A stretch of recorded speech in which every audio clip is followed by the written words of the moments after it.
बहुत महंगा आईपीओ है, लेकिन इस बात की भी बहुत ज्यादा संभावना है कि इसके अंदर आपको लिस्टिंग एंड देखने को मिल जाएगा और वो भी बहुत अच्छा खासा लिस्टिंग एंड देखने को मिल सकता है। लेकिन सबसे इंपॉर्टेंट बात, सबसे पहले बात करेंगे कंपनी के ग्रे मार्केट प्रीमियम की, उसके बाद हम कंपनी के फाइनेंशियल्स को समझेंगे, कंपनी के डिटेल्स और उसके काम को समझने का प्रयास करेंगे, और आखिर में हम समझेंगे कि लिस्टिंग एंड के लिए कितना सब्सक्रिप्शन देखना आपको अनिवार्य, और साथ ही हम इसका पीयर कंपैरिजन करेंगे इसी की कुछ कॉम्पिटिटर कंपनियों के साथ कि क्यों ये आईपीओ इतना ज्यादा महंगे वैल्यूएशन पर आ रहा है, इस बात को भी समझने का प्रयास करेंगे। तो सबसे पहले हम इसके ग्रे मार्केट प्रीमियम की बात करते हैं। तो इसका ग्रे मार्केट प्रीमियम जिस समय वीडियो शूट कर रहा हूं उस समय 41 रुपीज 50 पैसे चल। तो चूंकि इसका एक लॉट 260 शेयर का है, तो इसके अंदर आपको 10,760 रुपए के आसपास का प्रॉफिट देखने को मिल जाएगा। लेकिन मैं कई बार कह चुका हूं कि ग्रे मार्केट प्रीमियम कई बार लिस्टिंग डे तक आते आते कम या ज्यादा हो सकता है, तो आपको और भी चीजों को फोकस करना है। अब हम कंपनी के काम को समझ लें। तो देखिए, कंपनी के नाम से समझ में आता है कि कंपनी फाइनेंस सेक्टर के अंदर काम करती है। तो ये छोटे लोन्स प्रोवाइड करने का काम करती है, जैसे गोल्ड लोन, जिसके अंदर सेफ्टी भी बहुत अच्छे खासे तरह से होती है, और इसके अलावा एमएसएमई को लोन प्रोवाइड करने का ये काम करती है। इस कंपनी के 137 ब्रांचेस है, जो कि 16 अलग अलग स्टेट्स के अंदर और 2 यूनियन टेरिटरीज के अंदर है। सिंपल सी मतलब ये है कि कंपनी छोटी कंपनी तो दिखाई नहीं देती। अब हम इस कंपनी के फाइनेंशियल्स को समझ लेते हैं। तो अगर हम इसके एसेट्स की बात करें तो वो भी कंसिस्टेंटली बढ़ते हुए आपको नजर आएंगे। इसका रेवेन्यू भी बहुत अच्छे खासे तरीके से बढ़ता जा रहा है। इसके अलावा अगर हम सबसे इंपॉर्टेंट चीज है प्रॉफिट आफ्टर टैक्स, जो कि 35 करोड़ से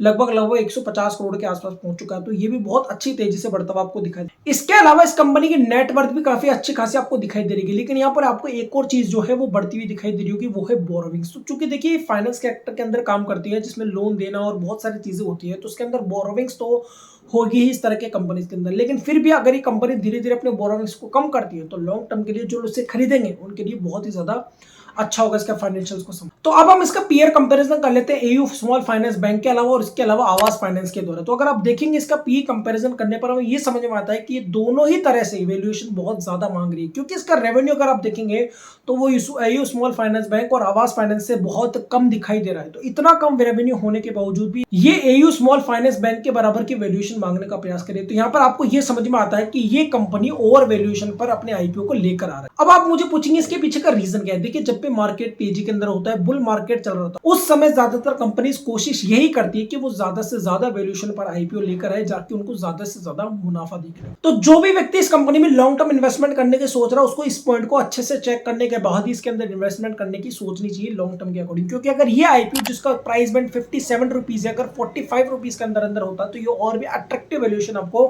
प्रेजेंट करता हुआ दिखाई देता है। हम इसके कुछ बेसिक डिटेल्स के बारे में समझ लेते हैं कि इस आईपीओ को जो इशू साइज है वो है 1025 करोड़ रुपए, जिसके अंदर 600 करोड़ रुपए का फ्रेश इशू है, 425 करोड़ रुपए का ओएफएस आपको दिखाई देता है। इसके अलावा इस कंपनी के जो भी एम्प्लॉयज हैं उनको 2 रुपए का डिस्काउंट भी दिया गया है। और यहाँ पे एक चीज और है जो इस आईपीओ के अंदर आपको बहुत अट्रैक्टिव दिखाई दे, और वो है इसके एयूएम यानी कि एसेट अंडर मैनेजमेंट। अगर आप देखेंगे तो वो बाकी कंपनी से अगर आप मिलाकर देखेंगे तो इसके बहुत ही ज्यादा अट्रैक्टिव आपको एयूएम दिखाई देगा। तो ये भी इस कंपनी के लिए एक पॉजिटिव रूप में आपको दिखाई देता है।